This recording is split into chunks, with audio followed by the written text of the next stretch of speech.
So, Natasha, what's your story? Well, it's kind of hard to know where to start on that one because it's a vast story.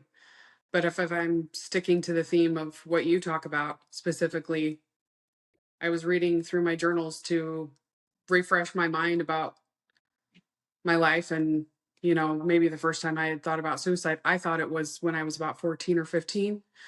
I've been keeping a journal since I was, I think, 11 or 12. And the first time I considered suicide, I was 11 years old, which I had forgotten. I think that was the first time I'd considered it.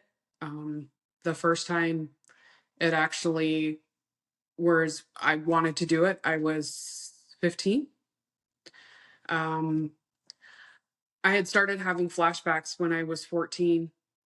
Um, at first, I thought it was a dream, and I wasn't sure if it was real because when these images started popping into my brain, I was like, this isn't real. I'm making this up. And then they started coming more and more, and I was like, wow, this is real. And it was images of me between the ages of 3 and 4, laying on my brother's bed. And he was sexually assaulting me and touching me. Um, and as I grasped with these things were real, then I was like, no, it only happened one time. And keep in mind, I'm 14 years old when all of this is happening. And all these flashbacks are coming to my mind. I Then I started to realize it happened more than once. And then I started to remember him actually luring me up into his room. I come from a very large family. I'm from a polygamist family, and I have 19 siblings. There's 12 boys and 8 girls. And the most of the boys were older. The older 4 boys shared a room that was in the attic, and the only way to get to their room was some stairs on the outside of the house. And I remember him luring me up there. Um, so nobody would have, if anybody were to walk in, he would know because you could hear the stairs from the outside. And so if I was 3 or 4, then he would have been 14 or 15. And so he was old enough to know better. And I grappled with this being real for, I think, over a year. And it finally got so bad that one night I was in my room, just I couldn't deal with it anymore, and I got a knife and I was just dragging it across my wrist, just wondering what that would feel like. And I just didn't quite have the strength to puncture the vein. And so I called my older sister. She's 6 years older than me. And she essentially talked me off the ledge. And I think this was at a time when my 2 older sisters were living together. They were sharing a house together. And I think they were both on the phone. In fact, I was again reading my journal. And they both managed to talk me off the ledge and said, it's time for you to tell mom and dad. And so the next day I did. And Jenny came, and Jerusha, those are my sisters. And they sat with me. And I remember sitting there in the living room across from my parents. And I explained to them all, my flashbacks and everything like that. And I said, I hesitated to come to you for so long, because I wasn't sure if it was real, but I know it's real. And I remember sitting there sobbing, and my parents just sat there and looked at me. And I'll never forget my dad saying to my mom, Sherry, go comfort your daughter. So, do you think that he didn't know what to say? He was speechless, or do you think he didn't care? Um, I think he was speechless. The hard part was that this brother was a beloved brother. He was revered. He was a kind and gentle and wonderful person that everybody else knew. Um, And so it was hard for them to grasp that this revered and essentially worshipped son would do something like that. And so my mom comforted me and we talked about it a little bit more. And my dad called Marcus. Again, this is the first time I'm saying his name out loud to the public. My dad called Marcus the next day. And by then, Marcus was married and had several children, several daughters at this point. And he admitted it. He said it was true. And my dad told him that he had to write me and my mom an apology letter. And then that was it. A week or two later, I walk into my mom's room after getting home from school, and she said, "There's a letter there for you from Marcus." And, one had obviously come for her, which I didn't read. And I'll never forget what he said in this letter. The one thing that stood out the most and is literally seared in my brain is that he said, "We both know there was no real damage done because he didn't penetrate me with his penis." He didn't say those words, but he said, "We both know there was no real damage done. But he was sexually assaulted me more than once as practically a toddler." And we never spoke about it again. My parents did not get me therapy. They never spoke to me about it ever again. Did your parents read the letter? Like, did they see what he wrote? No, they didn't ask. So like, don't ask, don't tell type thing. Like they didn't want to Yep. know. It was never discussed ever again. And I was left to deal with it and process it on my own at 15 years old. And I continued to be suicidal for years. And again, reading back through my journals and feeling hopeless, and like I constantly talked about having this emptiness and this dark hole inside of me that felt like it was going to swallow me whole. And talking like that's from 11 years old. I mean, if it was before, it could have been even before then, before I started journaling. It was just this deep, dark emptiness that wanted to swallow me whole. And I didn't know what to do with that. I think that stemmed from the the sexual assault from your brother. Is that where it sort of was born? Well, I think it did stem from that, but it also stemmed from growing up in an incredibly toxic household. In polygamy, it's very toxic. There were three mothers, and there was a lot of fighting and bickering that went on, and children, taking care of children. I was tremendously bullied by my siblings. Your home is supposed to be a safe place and your refuge, but for me, it was not a safe place to be, and it was hell. It was literal hell. I looked forward to going to school because it was the only place that I could escape, and that I didn't feel that constant dread of being in our home. Um, when I can't remember how old I was. I think about 17 or 18, there was an organization that came forward that basically sponsored children that were from the FLDS cult that were coming out of it, because they're coming out as kids were leaving in droves. By the time I was 12, we had left and were excommunicated, and we had left. But there was a vast number of children that were leaving and adults that needed all this therapy. And so they did allow us, through a specific practice, to go get therapy. And it was there that I was diagnosed at 18 years old with complex PTSD from, and he said it stemmed off of being raised by a narcissistic mother, the emotional, physical, and psychological abuse that I endured through her, and then also the sexual abuse from my brother, and the fact that I was left to deal with it on my own as a child for so long.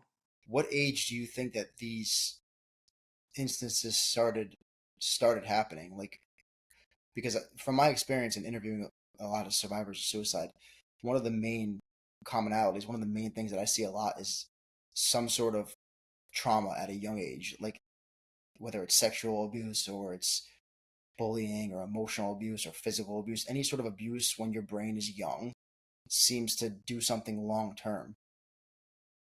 Yeah, so to my recollection, it happened between the ages of 3 and 4.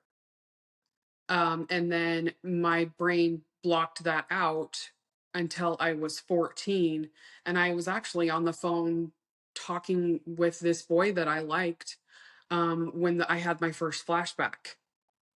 And it was just, and it was the weirdest thing how it happened. I don't know what we were talking about, but it just flashed in my brain, and I kind of stumbled and started to cry. And he said, what's wrong? What happened? And I sat there for a few seconds, and I kind of told him what I had just kind of seen in my head. And he wasn't sure. He was 15. He didn't know what to do. And so I don't know that there was any particular thing. And I had asked my therapist, that the first therapist saw, I said, why? And he said, your brain blocked it out until it felt like you were ready to deal with that. And I don't know why at 14 I most certainly wasn't ready. Um, and so yeah, my earliest memory that I have is me at 2 years old standing and looking out the back door into our backyard. That's my very first memory. My next memory is 3 years old and laying on my brother's bed and looking down and watching him touch me. It's like an out of body experience. Like And I was there, but I wasn't there. that was at 3. That's my second memory. And so from 3 to 14, nothing. Black, your brain blocked it out. And then sort of like how we see in the movies, all of a sudden it's just like a switch, like a flashback just comes like that, and then you're like, oh shit, like this happened. And then you're just accosted with all these vivid memories of, and that's why it doesn't feel real, is because it comes to you in your mind. It's like a video that plays it only in your brain. It's not something you can actually see with your eyes. It, like, yeah, your life flashing before your eyes, it happens in your brain, and it's the weirdest sensation I can, because it feels real, but it doesn't feel real at the same time. Yeah, and so from this point on now, where does your story go from here? Um, I moved out at 18, and I got an apartment. My brother and I, my dad actually forced my brother and I to move out.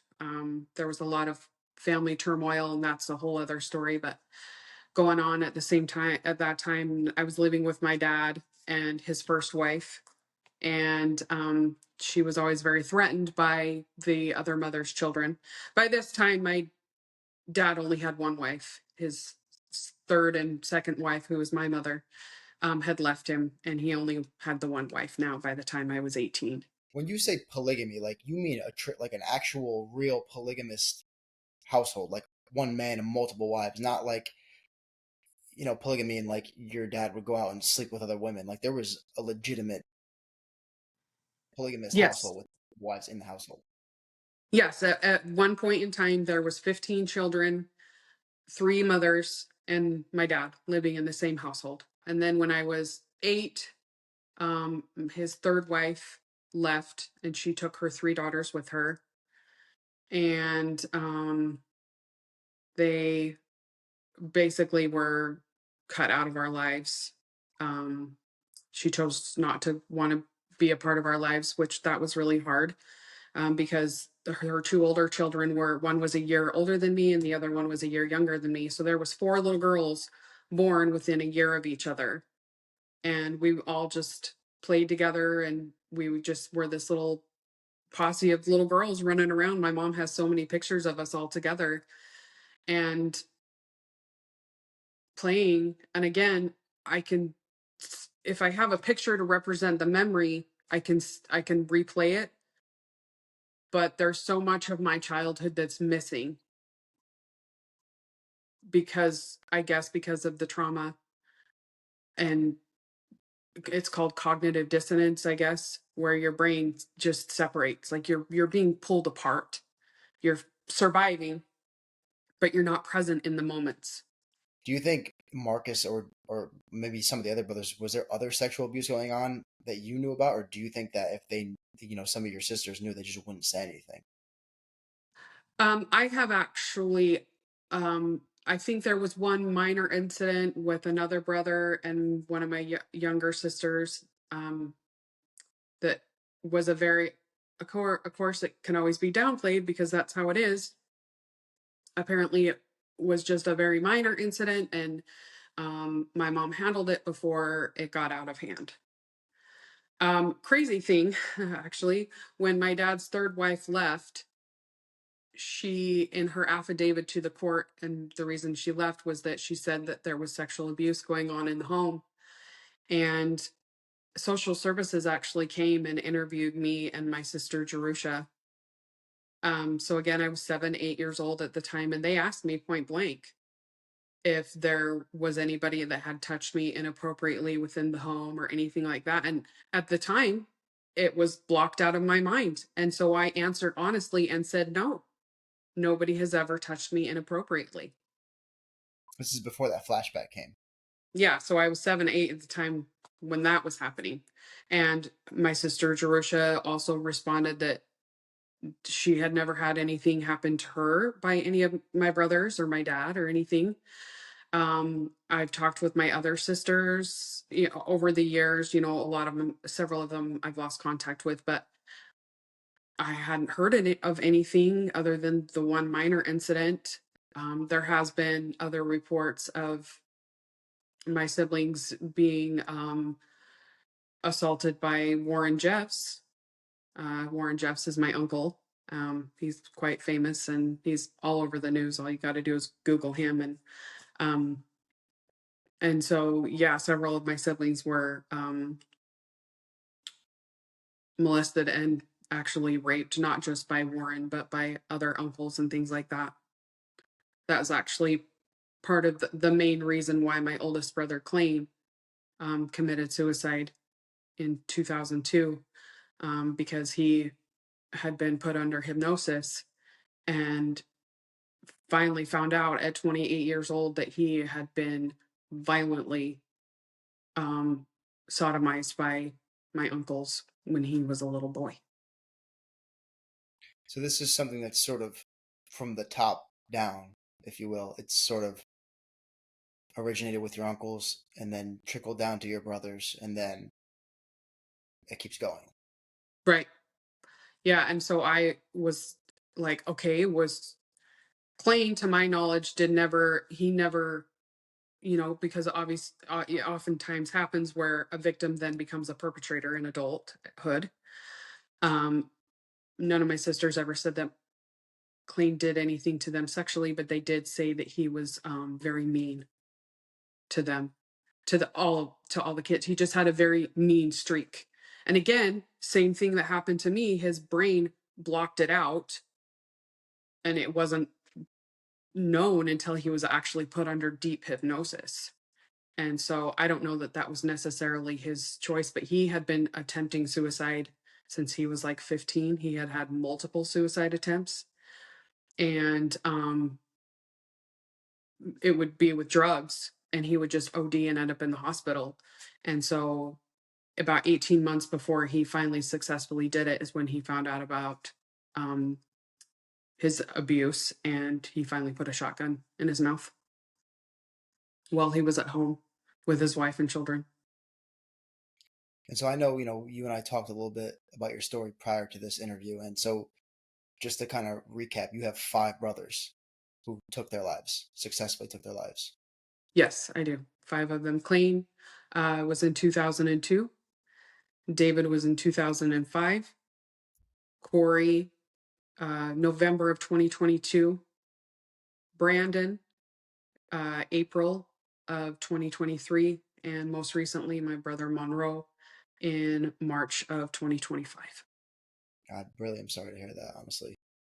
Um, do you think that do you think that sexual assault played a part in all of that, all of their suicides, or do you think that there was a combination of different factors that kind of led them there? I mean, five brothers taking their life is substantial. Um, I definitely think it was a culmination of multiple things. I'd had conversations with Corey, who was 13 years younger, excuse me, 9 years younger than me. And he said he wasn't um, at all.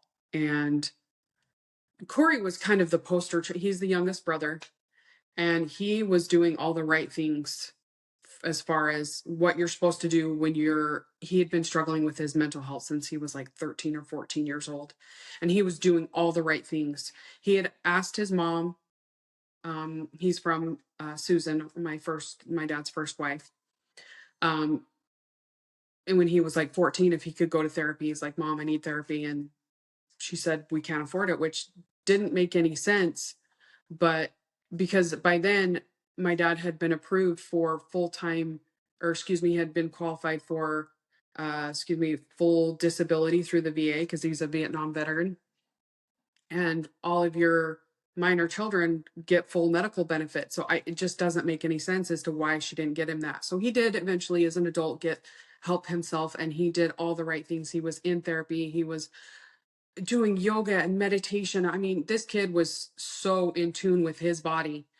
Um, and that's why it shocked us all so bad. So, David was in 2005 and Corey wasn't until 2000 or 2022. So that's a big gap. We thought we were in the clear because Clayne was 28 and David was 28. And then Corey was 28 when he took his life. So three of them And same age. yep. And Corey is the only one that, well, pardon me, Monroe did leave a suicide note, but I didn't get to read it. Corey left one, and he was very eloquent and it was beautifully written. And he stressed so deeply that it was nobody's fault. He tried and tried and tried, and he loved us all so immensely. He was just tired of living with the darkness. And the final thing he said was, sometimes the dragon wins. And it just was so sad because he had done everything he could to live, and just wasn't enough. And in that regard, I can't blame him. Do you think that there was any, like, I don't know really what to call it. Do you think that there was any like snowball effect, like from the first suicide down to the last suicide of your brother? Like, do you think that Yes. they influence each other? If that makes Yes, sense. absolutely. In fact, many psychologists have told us when there's one, there's most definitely another. And then when David did it, and we weren't sure if David's was a suicide because it was a drug overdose. But then, we later found out that it was. Um, all the remaining four were self-inflicted gunshot wounds. So obviously we know. Um, and so, but yeah, when David, then we were kind of on edge. And so when each of the brothers from then on turned 28, we were kind of on guard that whole year. And so when Corey, um, actually, this is a really interesting fact, actually. We kind of got our dates wrong, and we thought it was the year that was bad was 27. Because we thought that Clayne and David were 27.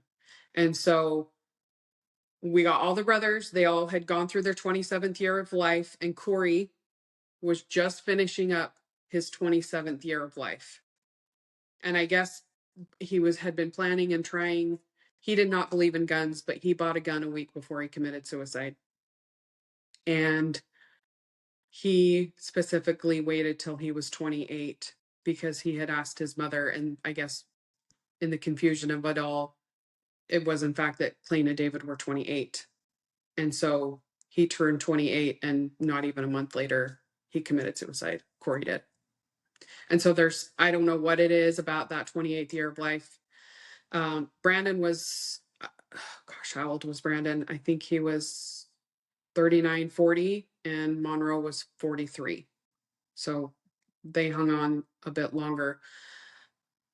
I don't know what it is. Corey and Brandon and Monroe did not have anybody, and David either did not have any children. David was married to a woman who cheated on him and got pregnant and lied to him and told him that it was his. And so he raised that baby for the first several months thinking it was his. And then at a well check, when the baby was about 2 or 3 months old, it was, we found out that the baby was not in fact his. And it broke his heart because he had wanted to be a dad. And obviously, Clayton was in the home with his wife and children. And I don't know, it comes down to having survived suicide myself and having been in some dark places in the last 5 years. What keeps me going is my children. My children are literally the only reason that I am alive today. And so it comes down to finding something or someone and giving a reason, something giving you a reason to stay. And I couldn't do that to my children. I have a very dear friend that I've known almost my whole life, and her dad committed suicide when she was 17. And she is almost 50 years old now, and she still has not gotten over it. And watching what it has done to her, I could never do that to my children. It's like that ripple effect that it it's like a shockwave to everybody around you. I've talked about this in some of the previous episodes. It's like literally like a shockwave, and it just creates a ripple effect, and it affects everybody around you. I remember one of the episodes I filmed. There's a statistic. I don't remember the exact number, but for every one person who takes their life, like 100 and something are affected, like it immediately affected from that one suicide. So one suicide affects 100 more people, or whatever whatever the number is. Yeah, absolutely. And after Corey did it, then I mean, we had so many psychologists and anybody in the medical field that we were talking to um, tell us, like, you guys all have to keep an eye on each other. Like, you've had three now. This is proven. There's gonna be more. And we thought so Corey died. 6 weeks later, my maternal grandfather died of old age, peacefully in his sleep. 2 weeks later, our dad died of cancer. And then I think about 10 weeks later, Brandon committed suicide. We had 4 deaths in 5 months. I mean, there's no way to describe that kind of hell. I would not wish that kind of pain on my worst enemy. We literally did not even know what to do with ourselves. Does suffering at that level, does suffering like that, do you disassociate after you have so much suffering and so much pain? How do you Oh, deal with 100%. that much loss in such a short period of time? Absolutely. Um, Completely disassociating, checking out, I mean, sleeping a lot. Actually, after my dad had passed away and I was going through all the family photos and preparing the video, it took me 18 hours and I did it myself. Went through all the pictures, scanned them in. And then I had what's called a TIA, transient intermittent attack, which is like a mock stroke. My brain literally shut down. I ended up in the hospital because I was exhibiting signs of a stroke.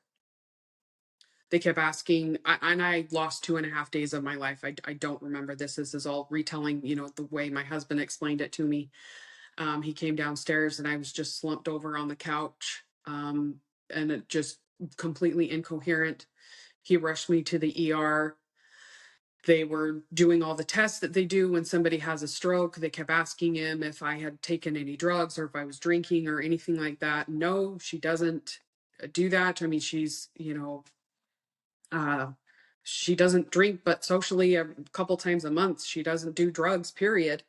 They ran all the tests. Obviously, they came back negative. Did an MRI to rule out any blood clots or anything that was clear. And so the doctor's like, "What's going on?" So then he explains, "Okay, well, in the last 8 weeks, she's had 3 family members die tragically." And he's like, "Oh, okay." Basically, her brain just control alt deleted itself because she is under so much emotional distress. It could not take anymore. And so yeah, it was pretty scary, and I woke up the next day completely unaware of where I was or what I was doing, and I my brain reset to post COVID time. And my kids were it was it was so weird to see my children because they were grown up. They change a lot in those few years, and I, in my mind, they were still little kids, and when they came walking in, I was like, they looked like my children, but they weren't my children. And so it slowly, after a couple of days, I started to regain my memories, and then and we were kind of in a rush because I was in the middle of planning my dad's funeral with my sister, and it was in a couple of days, and they didn't think I was going to be able to have enough emotional capacity to attend. And by the time Friday rolled around, I was doing okay enough to where I could attend.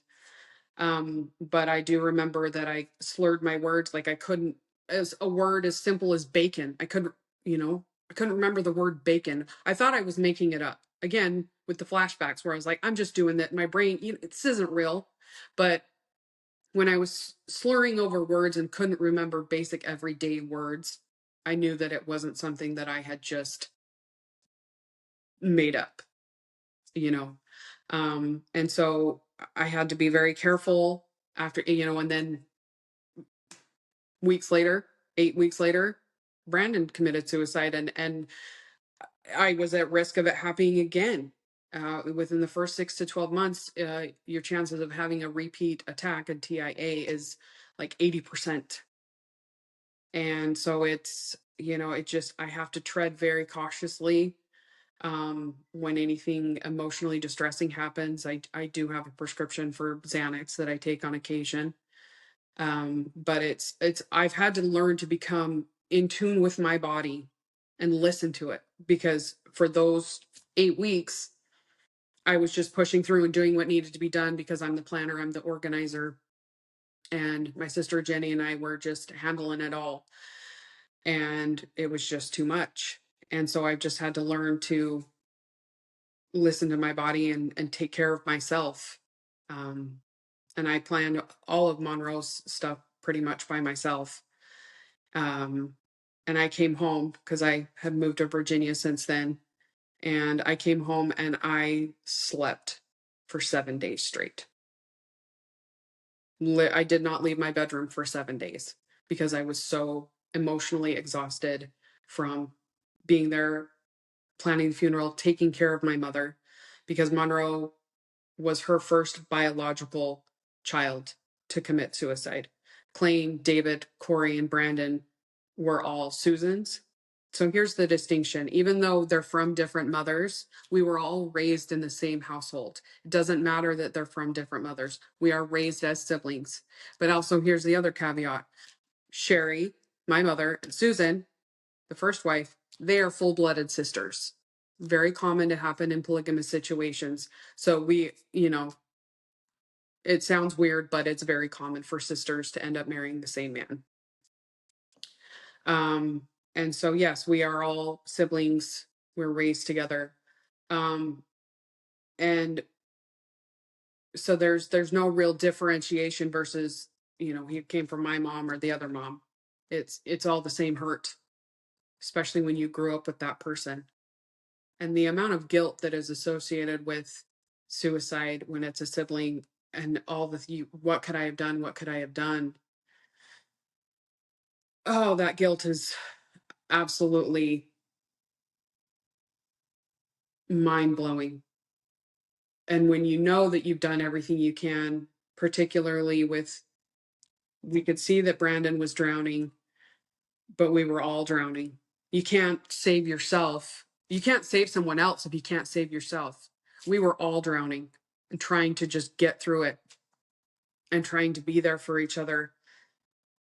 You know, a lot of us had children. We had to, it just, and I remember the last time I saw Brandon and I could see the sadness in his eyes, and I wanted so badly to save him, but I could barely save myself. I was barely keeping my own head above water at that point. Um, and I know that my brothers were doing all that they could to be their support for him, but it comes down to they make a choice to end their life. And no matter what any of us said or did, it wasn't going to stop them. And again, Monroe was in the same situation where if you're not willing to save yourself, nobody else can save you.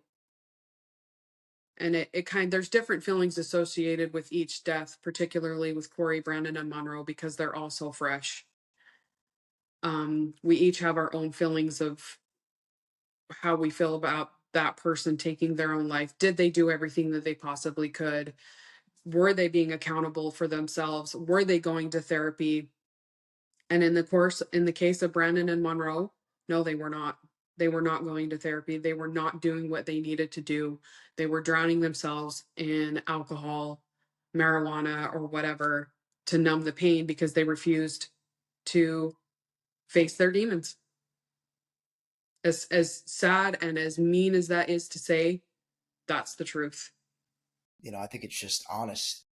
Um, and I think honesty is what this platform kind of offers. And that's what allows other people to see this and maybe get some help from it. So, I mean, those are, when I think when you use substances, it's just going to amplify everything, right? Especially if you're sad, if you're drinking, you're doing drugs, it's just going to amplify those feelings. So, um, I mean, I don't think it's mean. I think that it's, you being honest, and that's why we're here. Um, so since this and from this point of your life on, um, now do you like attempt again, or did you just kind of have those? Actually, that's what I was just going to say is I have a very unique perspective on suicide because I have attempted 3 times myself.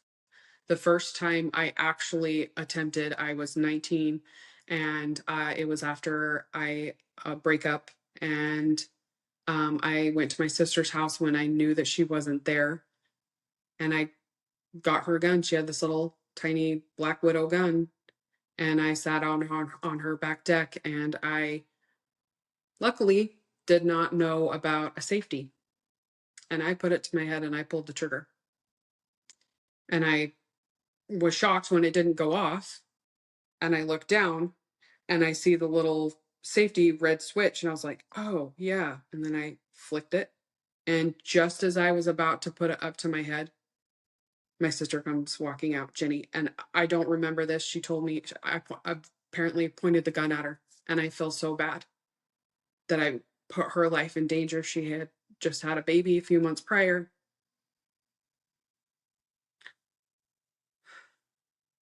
It breaks my heart that I and put her life in danger. I didn't care about mine.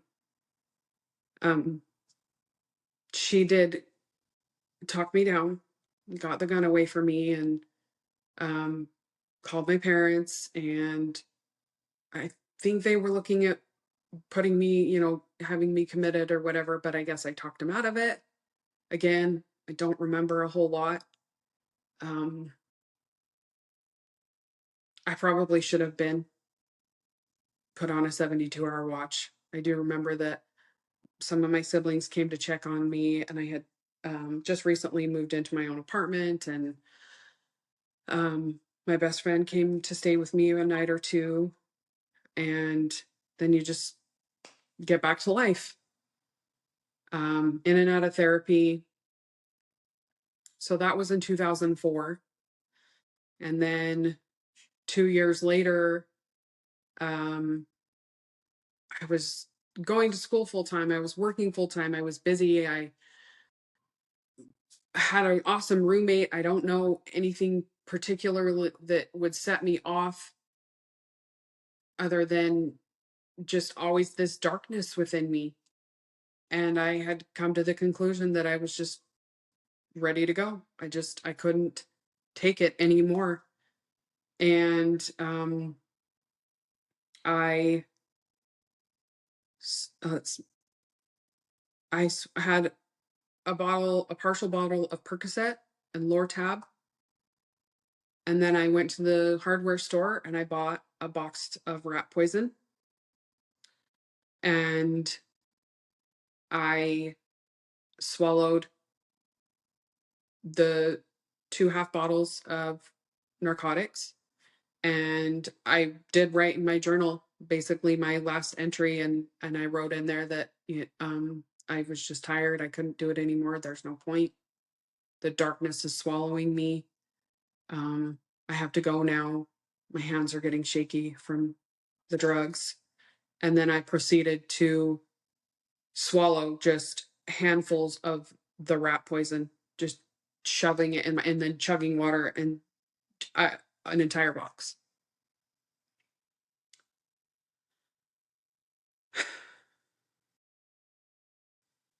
And when I woke up the next morning, um, I was angry. I was incredibly angry because I didn't want to be alive anymore. I was done. Um, How did you survive the taking the pills and the rat poison? Medical mystery. I did not go to the doctor. I did not get. I had my roommate didn't know. Um, my boyfriend, who is now my husband, I think I may have told him, and so he wanted to check me in, and I told him no. I said, "You have a choice here because I'm going to try again." I said, "You can let me do this and let me go out of my own way, or you can check me in. They'll do what they're going to do.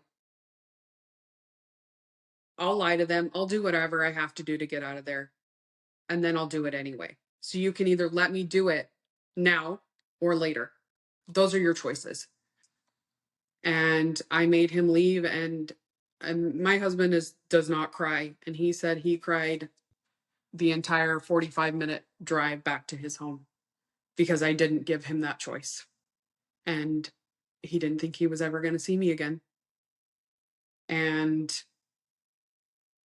2 nights later, I swallowed an entire bottle. In fact, it was 33 pills I counted of Lunesta sleeping pills, which I believe are even stronger than Ambien. And I swallowed the entire bottle.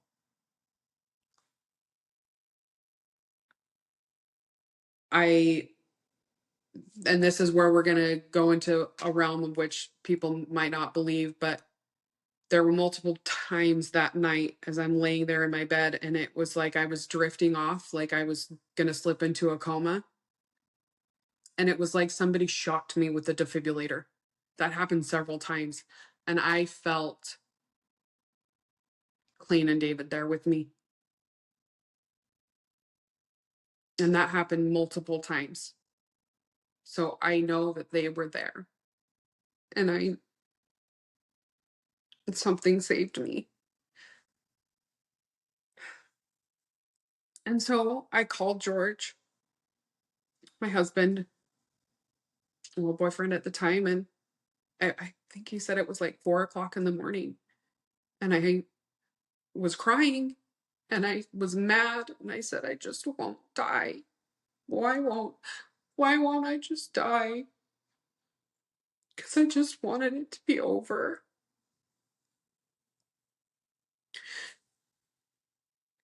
I don't remember what he said. He just said to try and get some sleep. He lived over an hour away, and he said he would come get me in the morning. Um, and I got up and I went to work. I was still stoned. I don't remember a whole lot of that day. I do remember it was actually Halloween that day because I was supposed to dress up for work. And I went to work and I was really stoned and out of it that day, so I don't remember a whole lot. And then I kind of just went on with my life, and I saw my therapist the next week and I told him all about it, and he's like, "Yeah, I knew you were going to do something." And I was like, "How did you know?" And he's like, "I just knew." And I said, "Well, how would you have known if I did it?" He's like, "I was checking the obituaries." And so at that point, I did a lot of intensive therapy, and I was like, "Okay, I've attempted suicide 3 times now. I'm clearly not meant to die by my own hand." And so I was like, "Okay," I put it out of my mind. I went to therapy a lot and I journaled, and I started college. And actually, sorry, I had already been in college at that point, but um I just made it a point to live. But I will say that there are times, especially after Brandon died, it creeped back in really, really bad. I actually wrote my letters to my family, to George. This was in April, or I think April or May of 2023. I was preparing. I'd sent my husband and kids away. It was Easter Sunday. I sent them away because I knew. And I went to write the goodbye letter to my children.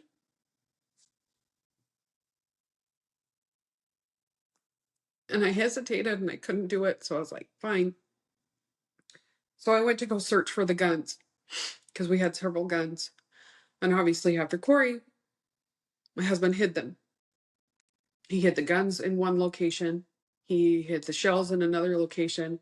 And we had just moved in before Corey died. So the basement was a disaster and I couldn't find them. So I was like, fine. And I went and sat down and I tried to write my letters again and to my children. And this is, I just couldn't, I couldn't do that to them.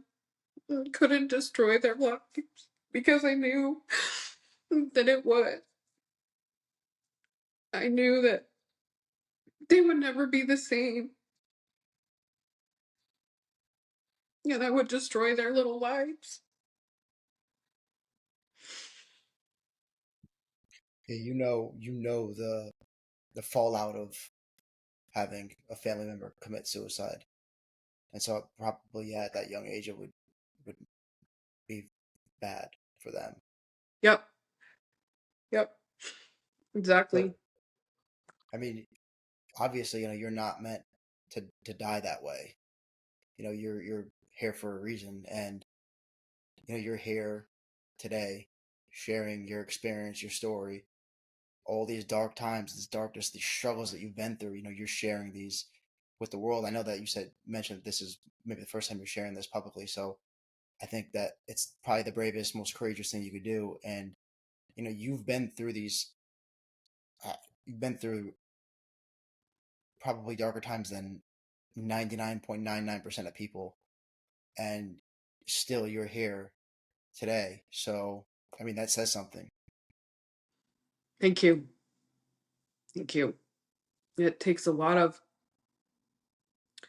my husband's smartness to realize what's going on and to take care of it. And it takes a lot of, majority of it is me choosing to save myself.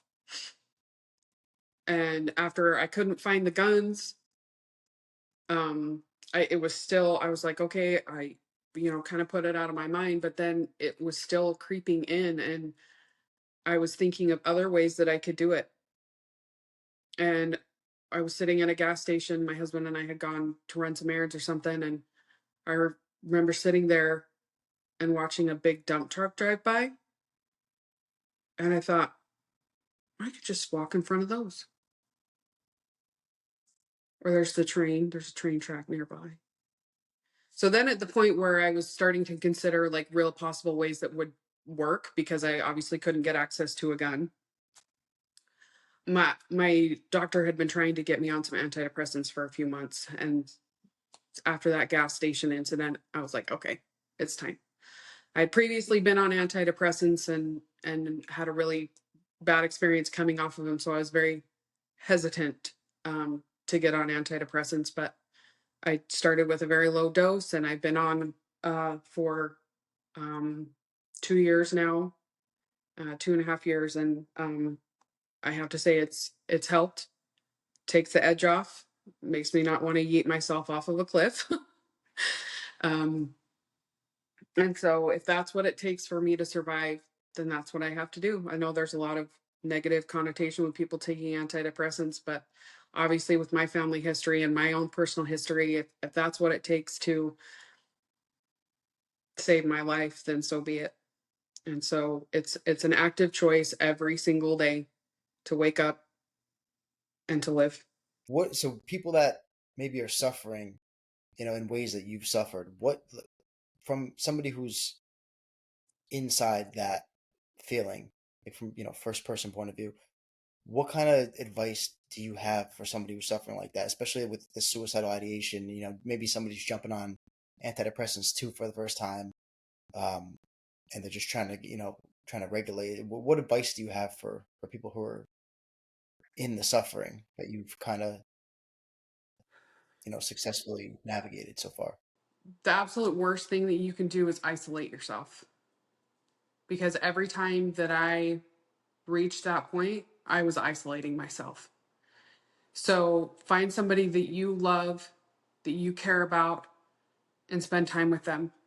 And I find that the best people that I can spend time with that helps me feel better is children, because they know how to be present and in the moment.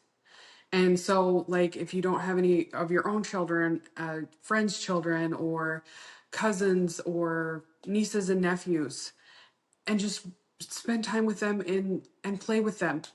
Um, Stay off of social media, unless you can find yourself gravitating to positive things, and journal, and most importantly, talk to somebody, a therapist, a loved one.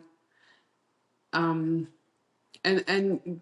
as a loved one, when someone you care about is coming to you and telling you that they're in this dark place, the absolute worst thing that you can do is guilt trip them. And oh my gosh, why are you feeling that way? You have so much to live for. You have this and da da da da da da. No, it just makes it worse.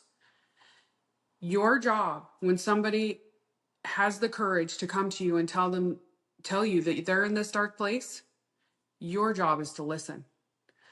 Ask probing questions, because the more that you ask questions, the more they're likely they are to talk to you and help them get out of that dark place. Guilt tripping them does no good. And and it is your job as the loved one to listen and to be there. And yeah, that person might be clingy and want to spend a lot of time with you, but that person trusts you enough and loves you enough to open up and to want to be with you. And so spending time with those that you love and cherish is the best thing that you can do to pull yourself out of that dark situation. And there's so many resources nowadays with apps and phone numbers to call if you feel like you need to talk to somebody but you don't have anybody that you trust enough to share that information with. So that would be my advice there. And if you are really close and you have the drugs or the gun or anything, get it out of your possession. Well, Natasha, thank you so much for sharing your story. I know this is your first time sharing this. I know that it was an emotional journey, but I think it was a necessary one. And I know that this is going to help some people, and hopefully, this will save some lives. And just thank you so much again for taking the time. Really, really appreciate it. And it was a pleasure, talking with you. Thank you for giving me a safe place to do so. Of course.